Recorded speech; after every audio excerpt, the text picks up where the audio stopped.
चलिए ध्यान दीजिए,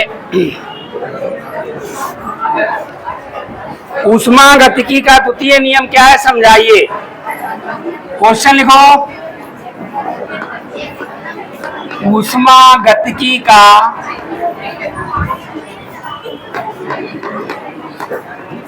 द्वितीय नियम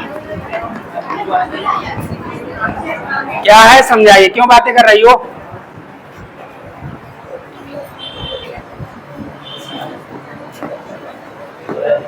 second law of thermodynamics.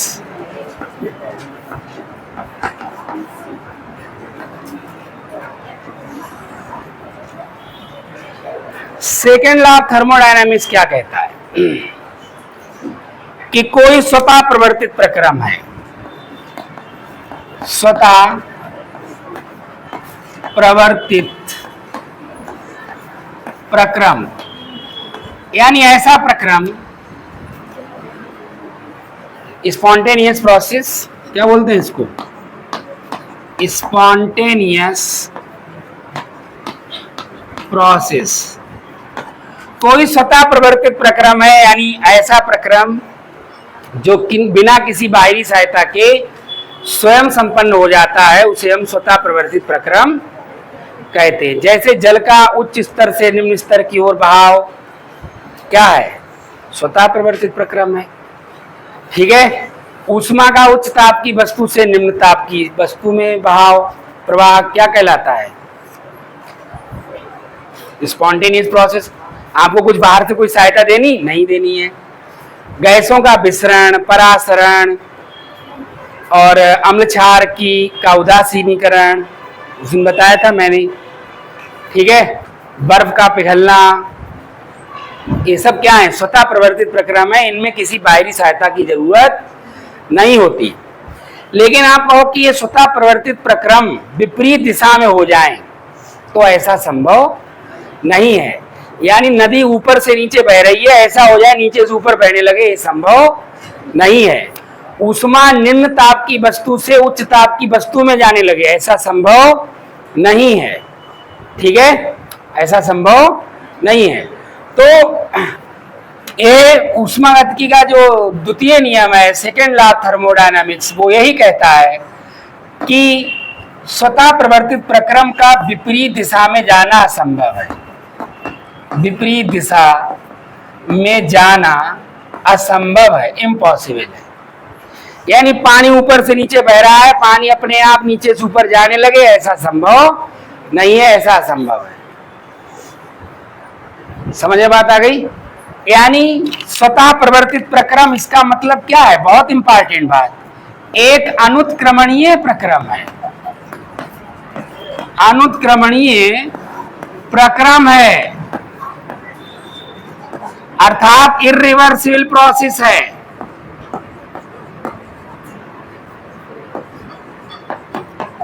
Irreversible process है, अन माने नहीं, उत्क्रम माने उल्टा, जो कभी उल्टा नहीं होगा।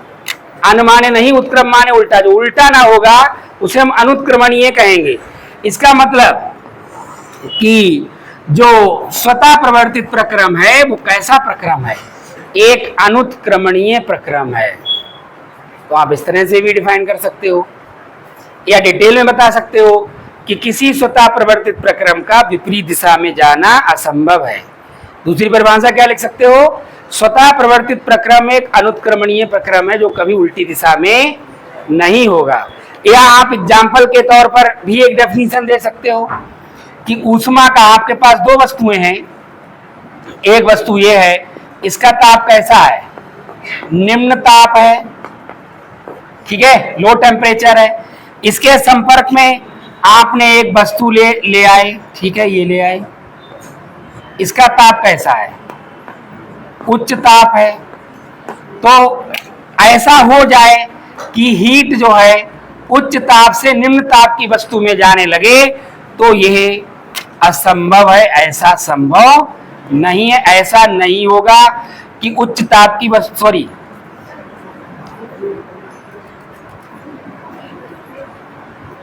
एक मिनट, इसको ऐसा ही रहने दीजिए, इसको निम्न उच्च कर लीजिए।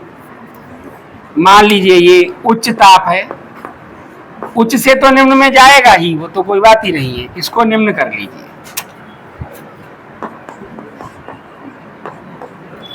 तो उच्च से निम्न में जाएगा, लेकिन आप कहो निम्न से उच्च में आने लगे तो ऐसा संभव नहीं है। निम्न ताप की वस्तु से ऊष्मा का प्रभाव उच्च ताप की वस्तु में कभी नहीं हो सकता, ऐसा असंभव है। और एक बहुत ही इंपॉर्टेंट बात, तो एक डेफिनेशन ये हो गई, दूसरी ये हो गई, तीसरी ये हो गई, चौथी एक और। हम लोगों ने क्या पढ़ा है फर्स्ट लॉ ऑफ थर्मोडायनामिक्स के, जो हमने गणितीय रूप पढ़ा है, मैथमेटिकल फॉर्म उसका पढ़ा है, उसमें क्या पढ़ा था? बोलिए क्या पढ़ा था? Q बराबर W या W बराबर Q, ये पढ़ा था ना। यानी ये रिलेशन क्या कहता है कि ऊष्मा को कार्य में और कार्य को ऊष्मा में बदला जा सकता है, लेकिन सेकेंड लॉ ऑफ थर्मोडायनामिक्स कहता है कि बिना कोई परिवर्तन किए आप ऊष्मा को पूरी तरह से 100%, यानी 100% पूरी तरह से कार्य में परिवर्तित तो होगा, ऐसा नहीं है। ऐसा नहीं कि फर्स्ट लॉ ऑफ थर्मोडायनामिक्स गलत किया जा रहा है यहाँ पर। फर्स्ट लॉ ऑफ थर्मोडायनामिक्स कहता है कि ऊष्मा को कार्य में और कार्य को ऊष्मा में बदला जा सकता है, लेकिन 100% ऊष्मा को वर्क में कन्वर्ट नहीं किया जा सकता जब तक आप कोई बाहरी सहायता उसको प्रदान नहीं करते हैं। इतना जोड़ा है सेकेंड लॉ ऑफ थर्मोडायनामिक्स में। हाँ, आप वर्क को 100% हीट में कन्वर्ट कर सकते हैं, वर्क 100% हो जाएगा, ये बात ध्यान रखिएगा। वर्क आप करें वो 100% हीट में कन्वर्ट हो सकता है, लेकिन हीट 100% वर्क में कन्वर्ट नहीं हो सकती। यानी बिना किसी बाहरी सहायता के ऊष्मा का पूरी तरह से कार्य में बदलना असंभव है। तो यहाँ पर कुल 4 परिभाषाएं आप लोगों को दिखाई दे रही हैं, ठीक है। सेकेंड लॉ ऑफ थर्मोडायनेमिक्स को आप 4 तरह से समझा सकते हो। पहला क्या बता सकते हो कि स्वतः प्रवर्तित प्रक्रम का विपरीत दिशा में जाना असंभव है, कभी ऐसा नहीं होगा कि नदी नीचे से ऊपर बहने लगे, ठीक है, पहला पॉइंट। दूसरा, स्वतः प्रवर्तित प्रक्रम उल्टा नहीं होगा ना, विपरीत दिशा में नहीं जाएगा। अब विपरीत दिशा में नहीं जाएगा, इसका मतलब एक ऐसा प्रक्रम है, एक बोला करो, एक ऐसा प्रक्रम है, एक अनुत्क्रमणीय प्रक्रम है। अन माने नहीं, उत्क्रम माने उल्टा, जो उल्टा नहीं होगा, ठीक है। या फिर आप कोई एग्जाम्पल के तौर पर बोल सकते हो, जैसे हमने एक एग्जाम्पल के तौर पर डिफाइन कर दिया इस चीज को कि ऊष्मा का उच्च ताप से निम्न ताप की वस्तु में तो जा सकती है, लेकिन आप कहोगे उल्टा प्रोसेस होने लगे, कम ताप है ठंडी वस्तु से गर्म वस्तु में ऊष्मा जाने लगे, तो ऐसा संभव नहीं है। निम्न ताप की वस्तु से उच्च ताप की वस्तु में ऊष्मा का जाना संभव नहीं है। या हम चौथी तरह से क्या परिभाषित कर सकते हैं कि ऊष्मा को पूरी तरह से कार्य में बदलना संभव नहीं है। समझ में बात आ गई? हाँ, संभव है अगर आप बाहर से कोई सहायता प्रदान कर दे। अब जैसे आपने हीट दी, तो वो हीट टोटल वर्क में कैसे कन्वर्ट हो जाएगी? उसका कुछ भाग एनर्जी के फॉर्म में डिफरेंट टाइप्स की वातावरण में जरूर चला जाएगा। तो टोटल वर्क में हीट को कहीं ना कहीं आप टोटल वर्क में कन्वर्ट कर लें, क्योंकि मान लीजिए आप किसी पात्र के अंदर ही तो कोई कराएंगे रिएक्शन, कोई प्रोसेस, आपने हीट दी तो वो पात्र ही गर्म हो गया, तो बहुत सारी हीट तो उस पात्र ने ही सोख ली। बात समझ रहे हैं आप बात के लिए?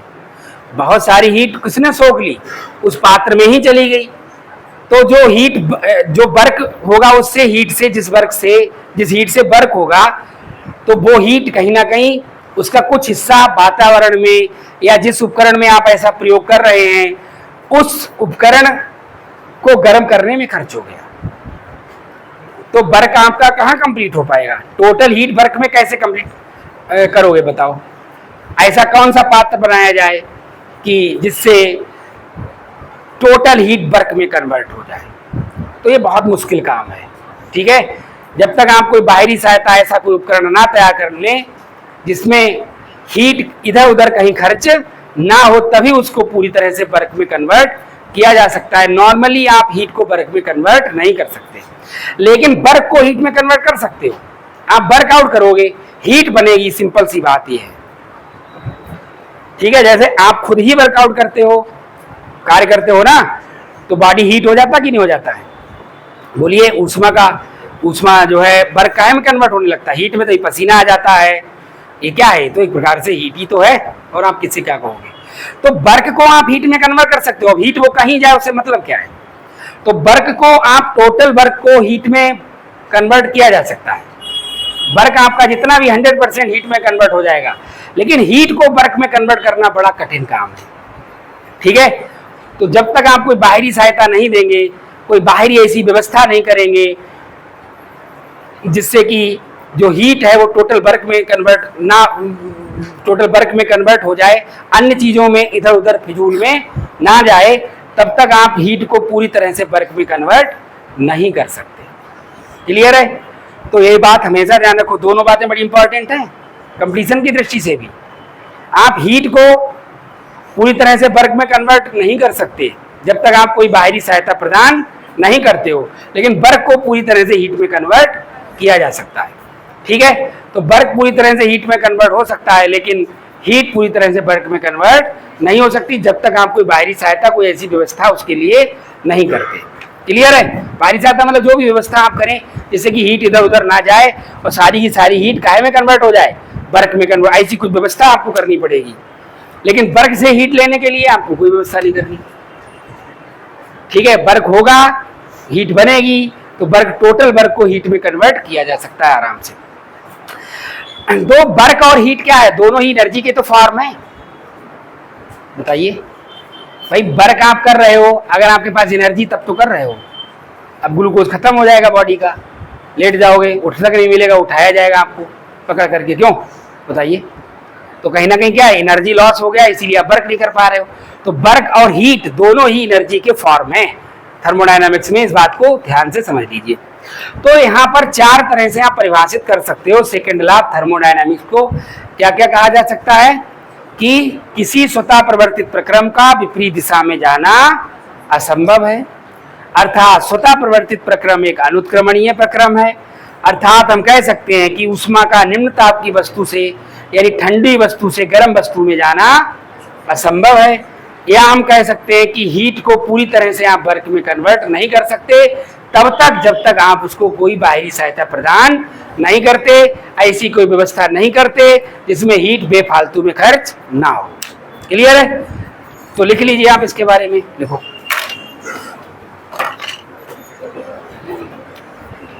लिखो, इस नियमानुसार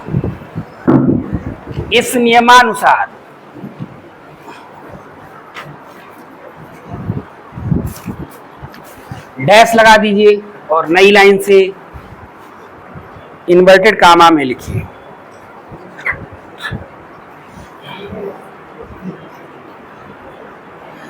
बाह्य ऊर्जा की सहायता के बिना, देखो, बाह्य ऊर्जा की सहायता के बिना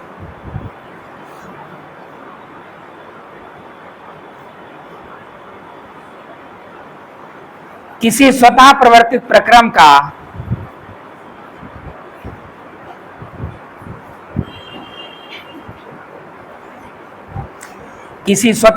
प्रक्रम का विपरीत दिशा में जाना असंभव है।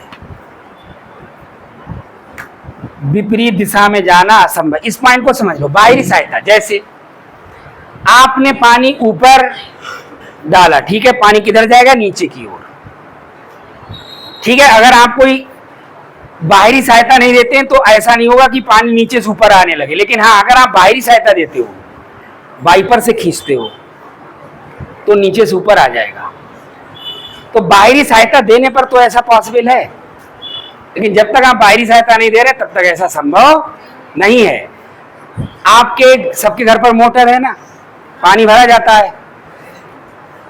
स्पॉन्टेनियस प्रोसेस क्या है? पानी ऊपर से नीचे टंकियों में आ रहा है, ठीक है ना, लेकिन मोटर से पानी ऊपर जा रहा है। ये क्या है? इसे आप क्या कहो? स्वतः अपरिवर्तित प्रक्रम हो गया ना। ये स्पॉन्टेनियस प्रोसेस कहाँ रहा? नॉन स्पॉन्टेनियस हो गया। तो जो पानी का जो बहाव है, पानी के बहने की प्रक्रिया क्या है? स्वतः प्रवर्तित प्रक्रम ही है, लेकिन वो विपरीत दिशा में कब जाएगी? जब आप उसे बाहरी सहायता देंगे। मोटर चलाएंगे, वो उसका पंखा जो है तेजी से ऊपर की ओर पानी फेंकेगा, तब ऊपर पानी चढ़ेगा, उल्ट विपरीत दिशा में जाएगा, स्वतः प्रवर्तित प्रक्रम विपरीत दिशा में जाना चालू हो जाएगा। समझ में बात आ गई? तो लेकिन जब तक आप कोई बाहरी सहायता नहीं देते तब तक ऐसा पॉसिबल नहीं है। बाहरी सहायता जब आप देंगे तो ये ऐसा किया भी जा सकता है। ठीक है, इसीलिए लाइन जोड़ दी गई है साथ में कि बिना किसी बाहरी सहायता के स्वतः प्रवर्तित प्रक्रम का विपरीत दिशा में जाना असंभव है। इन्वर्टेड कॉमा बंद करो। अथवा अथवा पुनः नई लाइन से लिखो इन्वर्टेड कॉमा में, स्वतः प्रवर्तित प्रक्रम एक, स्वतः प्रवर्तित प्रक्रम एक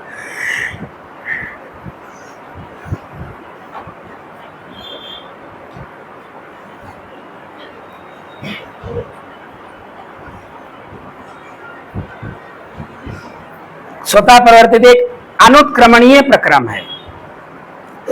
स्वतः प्रवर्तित प्रक्रम एक अनुत्क्रमणीय प्रक्रम है।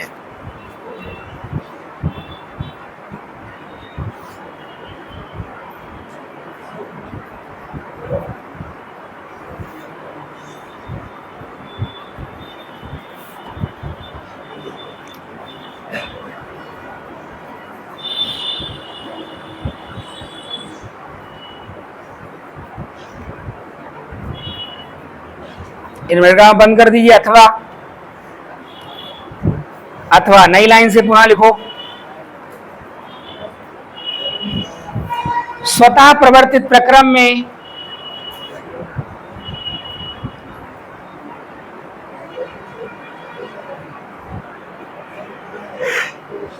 ऊष्मा का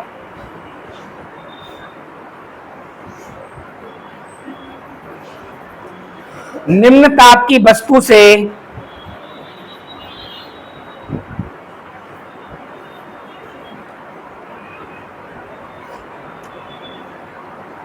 उच्च ताप की वस्तु में जाना असंभव है। निम्न ताप की वस्तु से उच्च ताप की वस्तु में जाना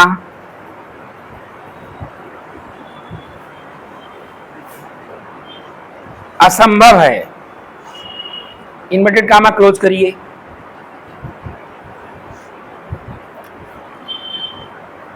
अथवा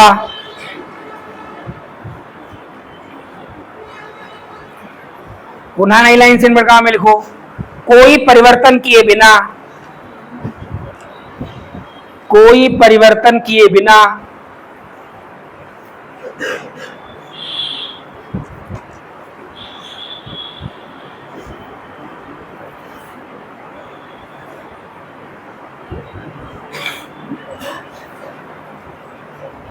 ऊष्मा का पूरी तरह से कार्य में बदलना असंभव है।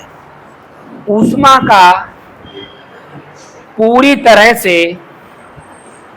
कार्य में बदलना असंभव है।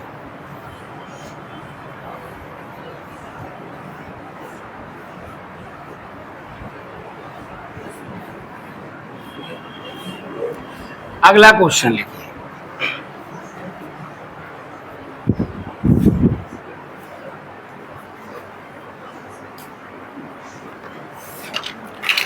एंट्रोपी क्या है समझाइए। एंट्रोपी क्या है समझाइए।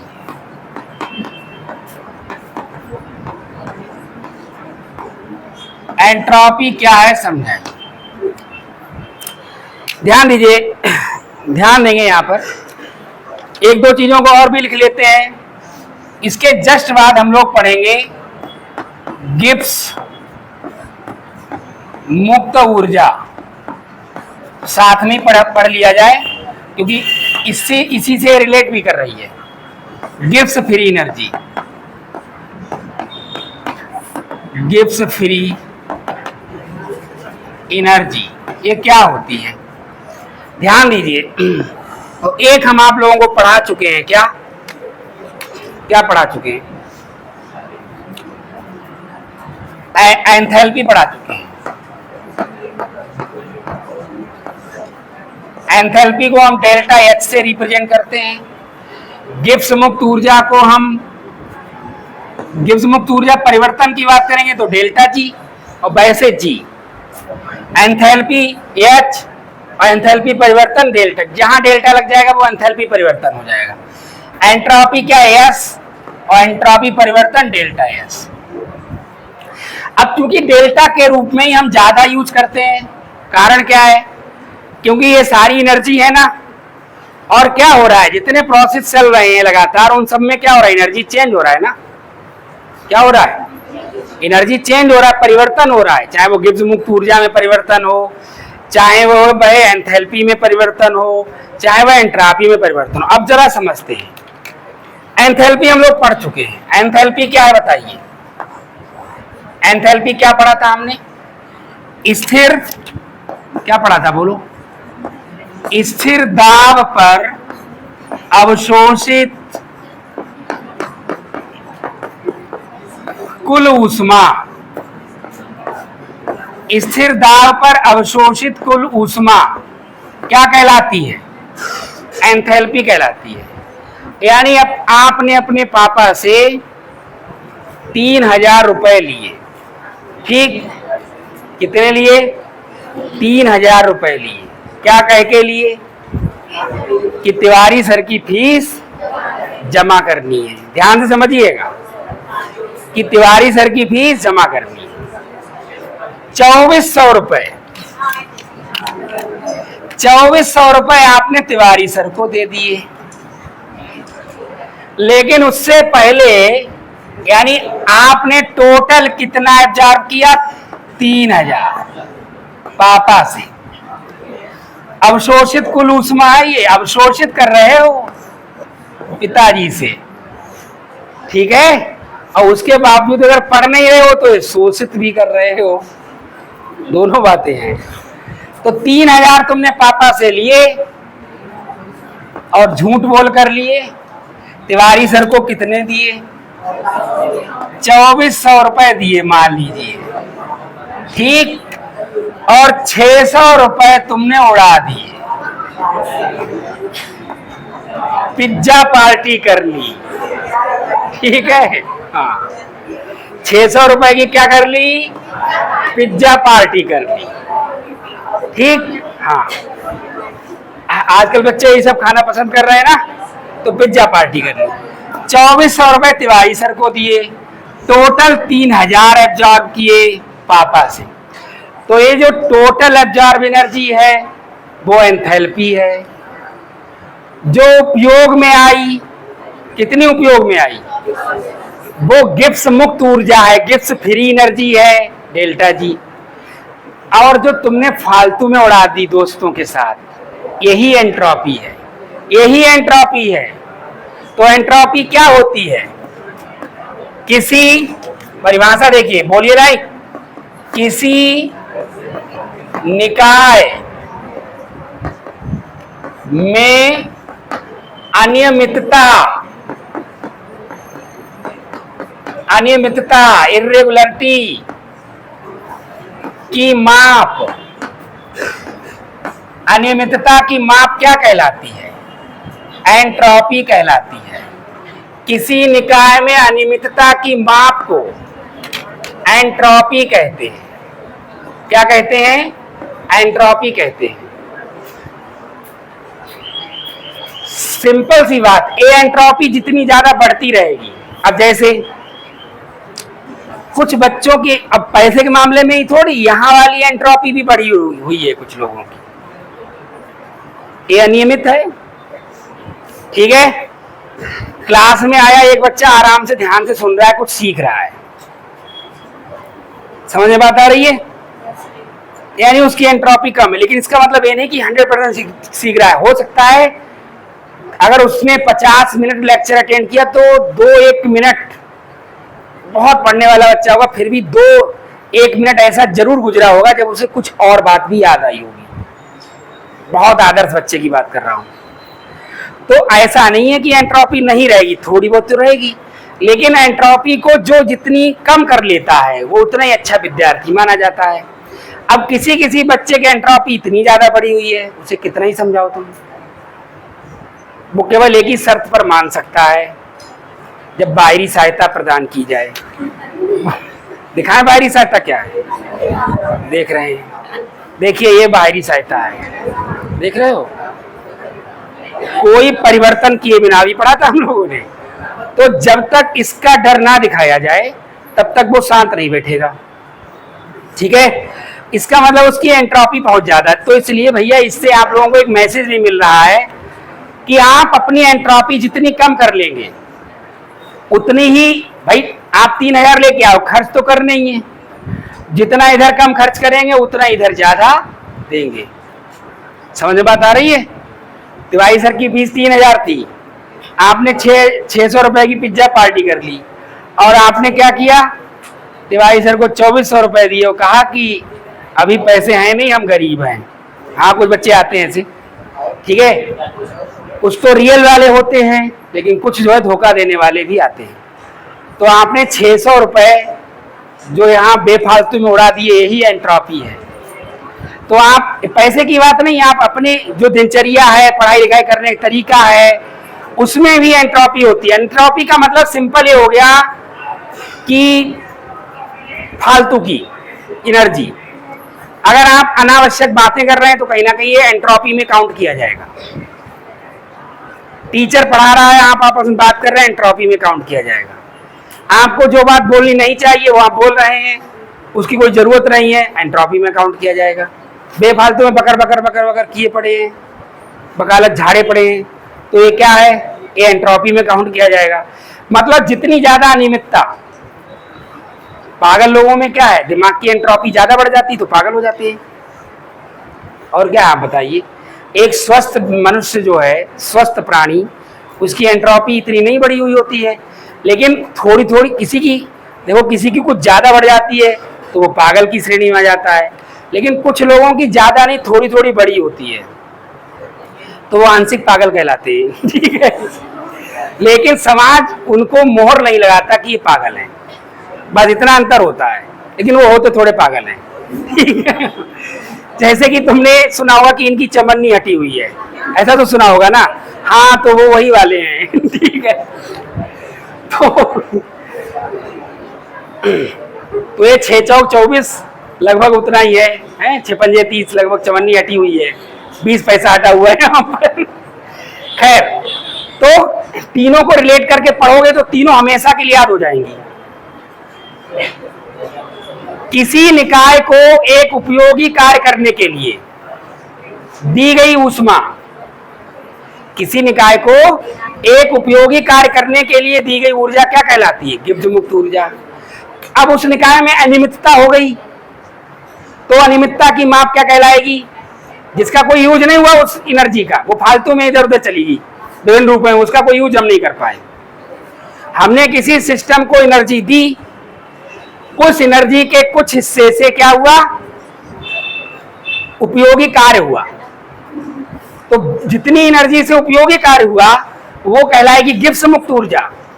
और जो एनर्जी हमारे उस उपयोग में नहीं है या अन्य चीजों में यूज हो गई, ठीक है, वो क्या कहलाएगी, एंट्रोपी कहलाएगी। समझ में बात आ गई। आपके पापा ने 3000 रुपया जमा किया फीस का, और 3000 में आपने केवल पढ़ाई यानी कुछ सीखा केवल 300 रुपए का, तो तुम्हारी एंट्रोपी कितनी हो जाएगी, 2700 रुपए की, क्यों है कि नहीं, इसका 2700 तुमने बेकार कर दिए। तो बात समझ में आ गई कि नहीं आ गई। अब ये 3 चीजें हैं, एंट्रोपी, एंथैल्पी, गिब्स मुक्त ऊर्जा, तीनों को रिलेट करके पढ़ोगे। एक समीकरण भी आगे आएगा, मैं लिख भी देता हूं, गिब्स हेल्महोल्ट्ज समीकरण। हो सकता मौका लग जाए आज ही लिखाने का, तो आज लिखा देंगे। यहां तक अगर पहुंच गए तो Gibbs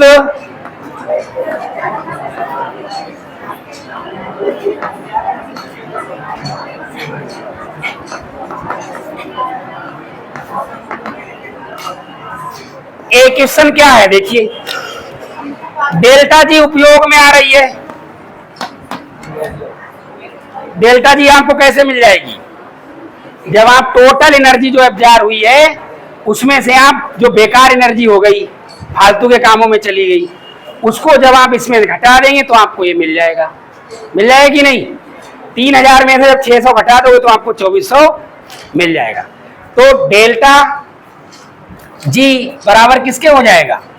delta H minus delta S, और यहाँ टेम्परेचर इन्वॉल्व कर दीजिए स्थिर ताप पर, ऐसा होता है स्थिर ताप पर, तो टी डेल्टा एस।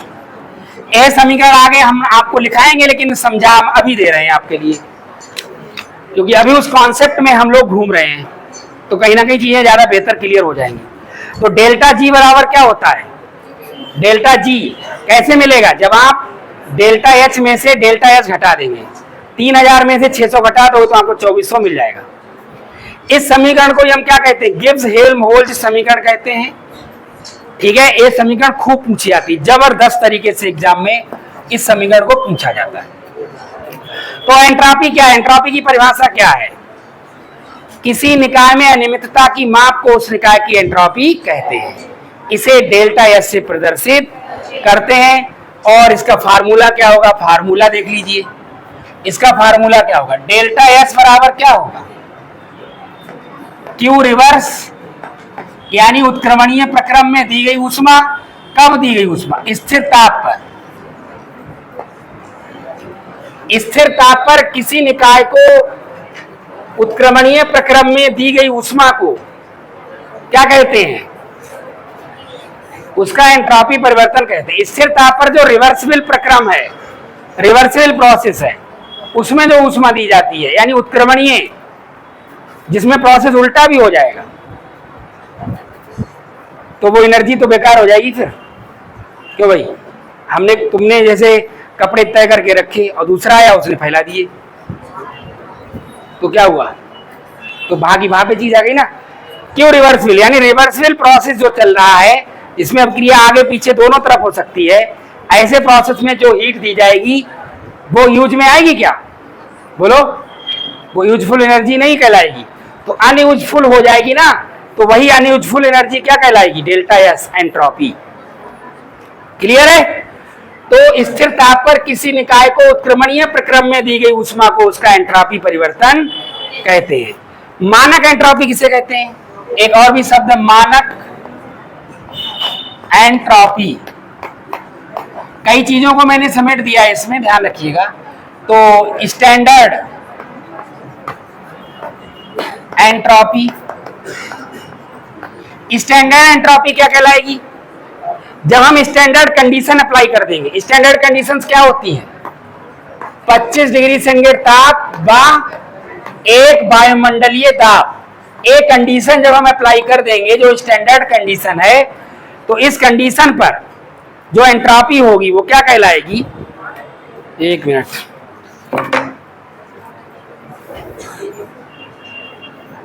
ठीक है।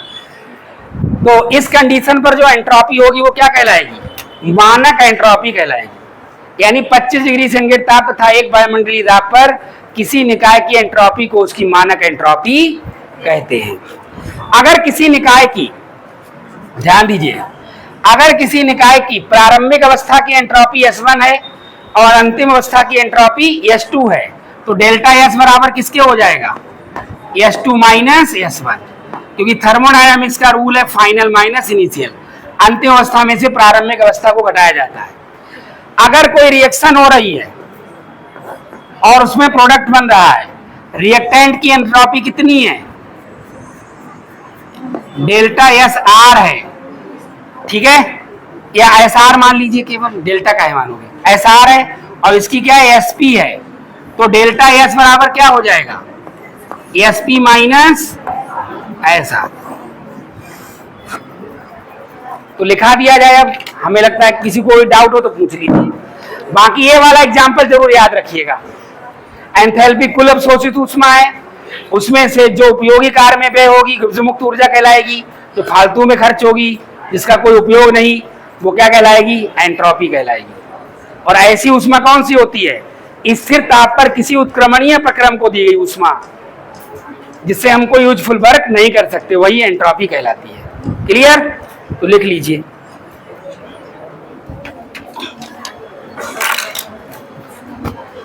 क्या लिखा?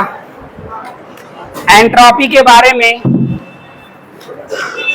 एंट्रोपी के बारे में वैज्ञानिक क्लासियस, क्लासियस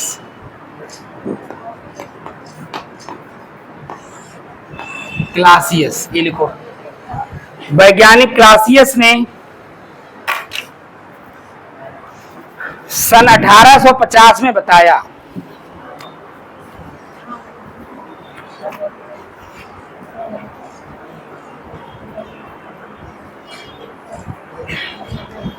नई लाइन से इन्वर्टर काम है, लिखो।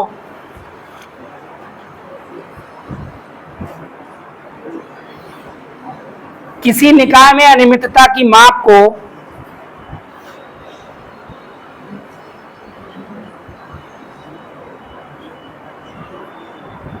किसी निकाय में अनियमितता की माप को उस निकाय की एंट्रोपी कहते हैं, या एंट्रोपी परिवर्तन कहते हैं, की बात है, समझ गए? तो लिखो उस निकाय की एंट्रोपी कहते हैं। किसी निकाय में अनियमितता की माप को उस निकाय की एंट्रोपी कहते हैं। पूरे बोर्ड पर सब यही भरा हुआ है, हर जगह यही सब लिखा हुआ है, एक एक शब्द, और फिर भी तुम लोगों को लिखने में, इमला लिखने में दिक्कत हो रही है, हद है भाई। किसी निकाय में अनियमितता की माप को उस निकाय की एंट्रोपी कहते हैं। इसे डेल्टा एस से प्रदर्शित करते हैं।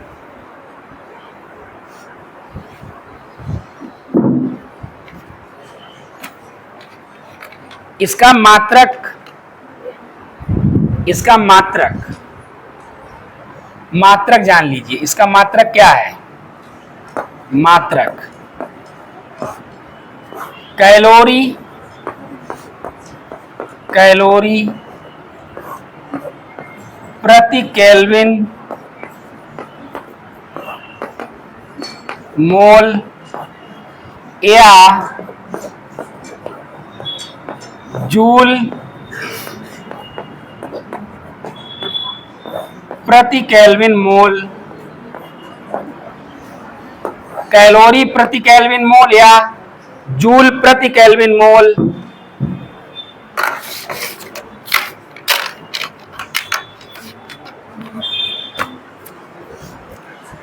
कैलोरी प्रति केल्विन मोल या जूल प्रति केल्विन मोल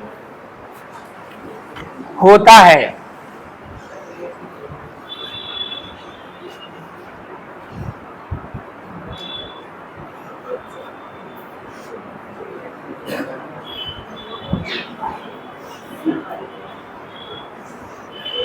फार्मूला नोट कर लीजिए।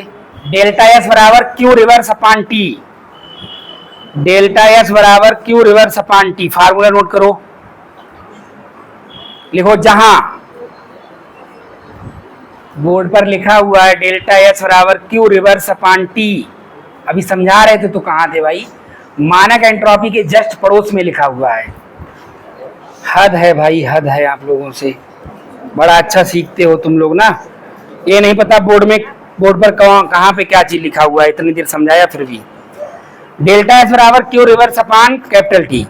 नई लाइन से लिखो। जहां क्यू रिवर्स बराबर, जहां क्यू रिवर्स बराबर आर ई वी लिख दिया जाएगा केवल बस। क्यू रिवर्स बराबर कैपिटल टी ताप पर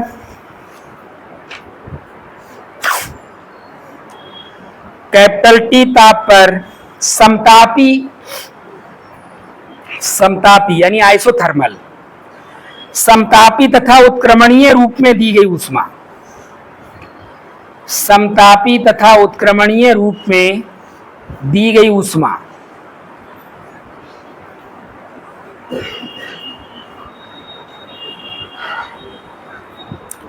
नई लाइन से लिखो।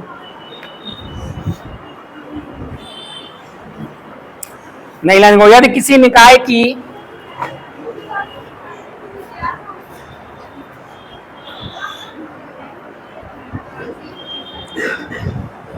प्रारंभिक अवस्था की एंट्रोपी S1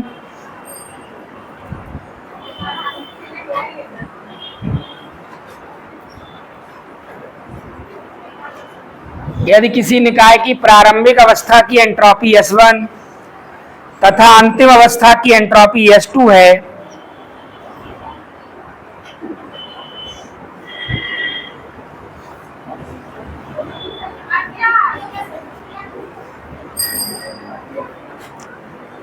तथा अंतिम अवस्था की एंट्रोपी S2 है,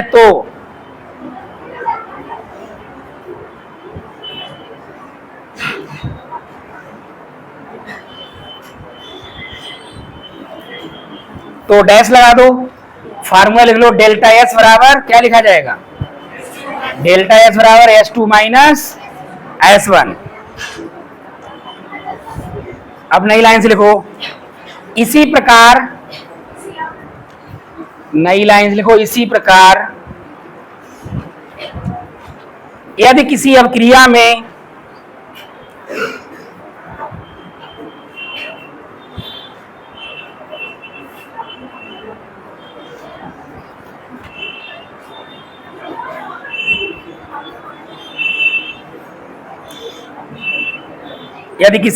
में अभिकारक की एंट्रोपी SR, कौन बोल रहा है, किसके खराब दिन आ गए हैं,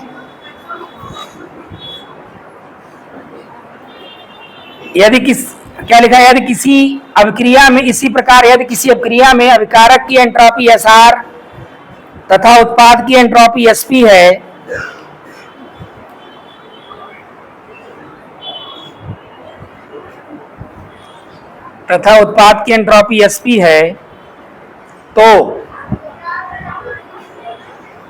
तो डैश लगा दो, नई लाइन से लिखो, डेल्टा S बराबर SP माइनस SR, सब बोर्ड पर लिखा हुआ है, डेल्टा S बराबर SP माइनस SR।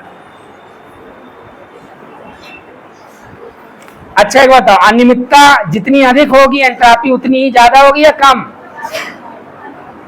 अनियमितता ही तो एंट्रोपी है, तो अनियमितता ज्यादा तो एंट्रोपी ज्यादा, अनियमितता कम एंट्रोपी कम। तो लिखो, किसी निकाय में अनियमितता जितनी अधिक होगी, नई लाइन लिखो, किसी निकाय में अनियमितता जितनी अधिक होगी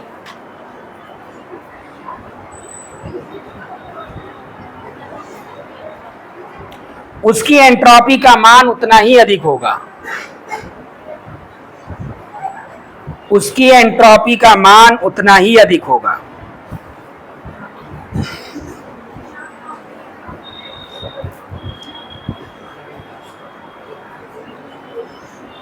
अब हेडिंग डालो, मानक entropy, standard entropy.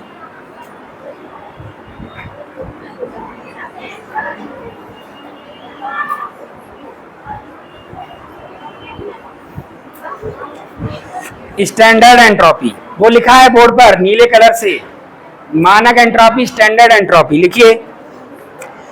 25 degree centigrade ताप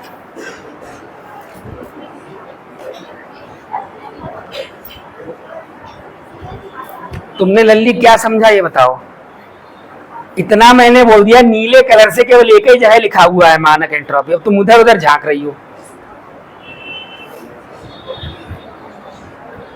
जब पढ़ाते हैं समझाते हैं तो पूरा ध्यान दिया करो, तब याद रहेगा कहां पर क्या लिखा गया था। हेडिंग डाली मानक एंट्रोपी, स्टैंडर्ड एंट्रोपी लिखो। 25 डिग्री सेंटीग्रेड ताप तथा एक वायुमंडलीय दाब पर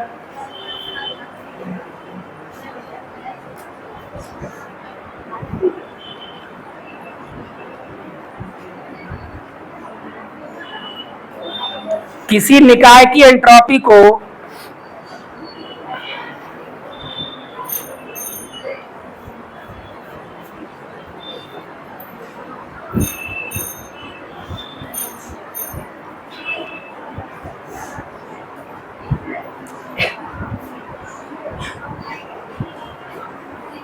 मानक एंट्रोपी कहते हैं।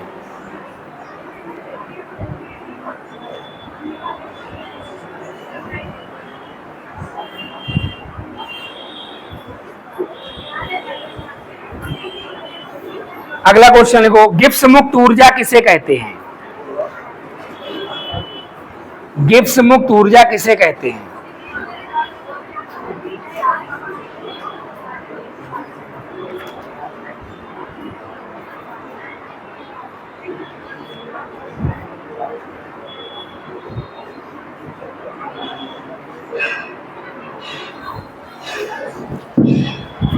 लिखो अमेरिकी वैज्ञानिक बिलार्ड गिब्स, अमेरिकी वैज्ञानिक बिलार्ड गिब्स, बिलार्ड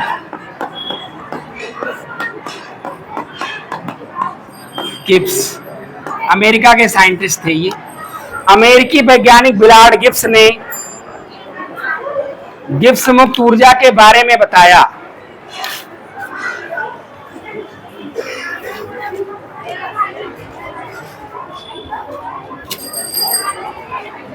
गिब्स मुक्त ऊर्जा के बारे में बताया।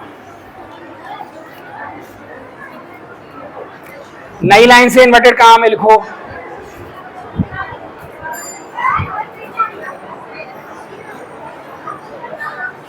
नई लाइन से इन्वर्टेड कॉमा में लिखो। स्थिर ताप व दाब पर, स्थिर ताप व दाब पर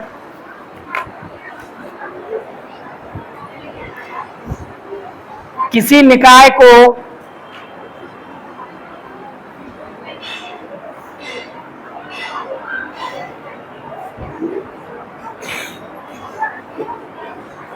स्थिर ताप व दाब पर किसी निकाय को एक उपयोगी कार्य करने के लिए, अभी समझा दिया ना मैंने, इसे समझाने की जरूरत तो नहीं। स्थिर ताप व दाब पर किसी निकाय को एक उपयोगी कार्य करने के लिए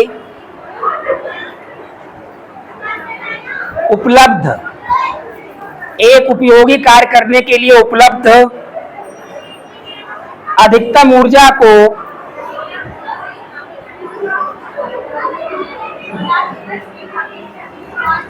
गिब्स मुक्त ऊर्जा कहते हैं।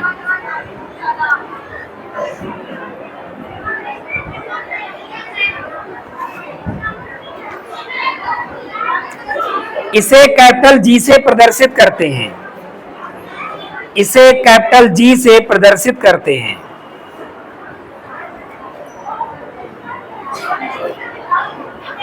नई लाइन से लिखो। इसे निम्न सूत्र द्वारा ज्ञात किया जाता है, इसे निम्न सूत्र द्वारा ज्ञात किया जाता है। देखो अगर हम परिवर्तन ना दिखाएं तो ये समीकरण क्या होगी, ये गिब्स मुक्त ऊर्जा क्या है, जी किसके बराबर हो जाएगा, ए कौन है, परिवर्तन ना दिखा रहे तो एच माइनस ए क्या हो जाएगा, टी एस। ये तो समीकरण बनेगी। और इसी में हम जब परिवर्तन ऐड कर देंगे तो यही समीकरण जी की जगह डेल्टा जी, एच की जगह डेल्टा एच, एस की जगह पे डेल्टा एस आ जाएगा। तो ये नोट करिए, ये समीकरण लिखो। जहां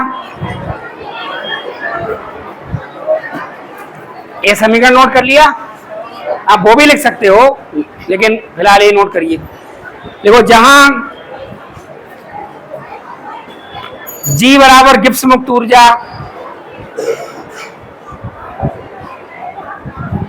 जी बराबर गिब्स मुक्त ऊर्जा, एच बराबर निकाय की एंथैल्पी, एच बराबर निकाय की एंथैल्पी,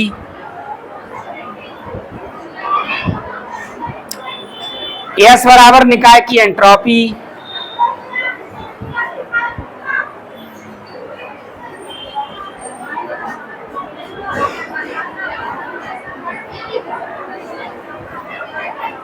एस बराबर निकाय की एंट्रोपी लिख लिया।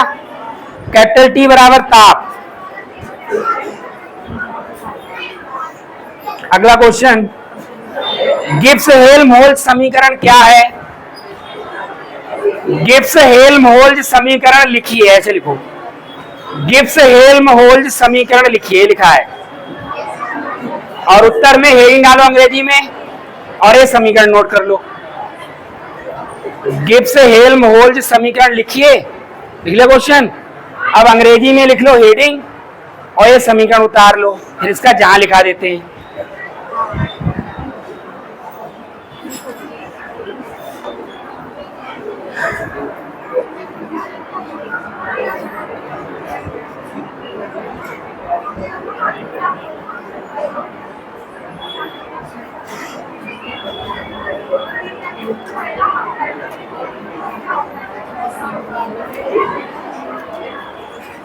देखो जहां डेल्टा जी बराबर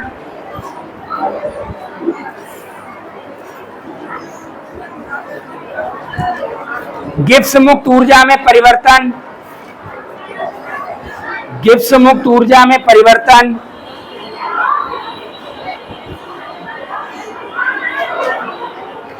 डेल्टा एच बराबर एंथैल्पी परिवर्तन,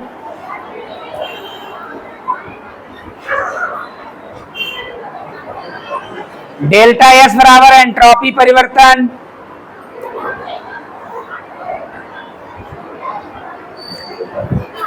कैपिटल टी बराबर ताप।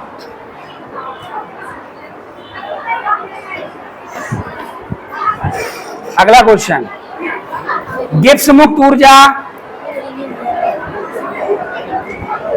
तथा साम्य स्थिरांक में संबंध बताइए।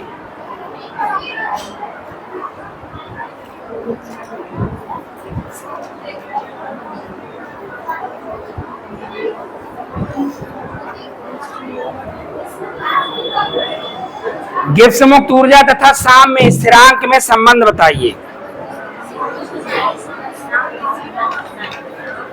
तो संबंध क्या होता है लिख लीजिए।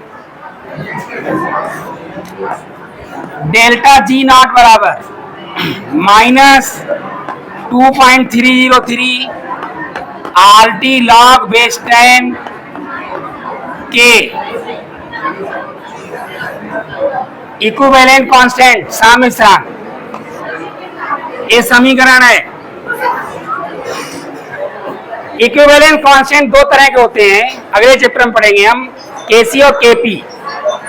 तो ये नोट कर ली, डेल्टा जी नॉट इसको पढ़ते हैं, यानी मानक गिब्स मुक्त ऊर्जा। नॉट लगा दो तो मानक वैल्यू हो जाती है वो उसकी, -2.303 RT log बेस 10 के इक्विवेलेंट। इसे नोट करिए। और अब बचा ऊष्मा धारिता, उसे हम लोग कल पढ़ेंगे, ठीक है। आज के लिए इतना ही, दैट्स ऑल।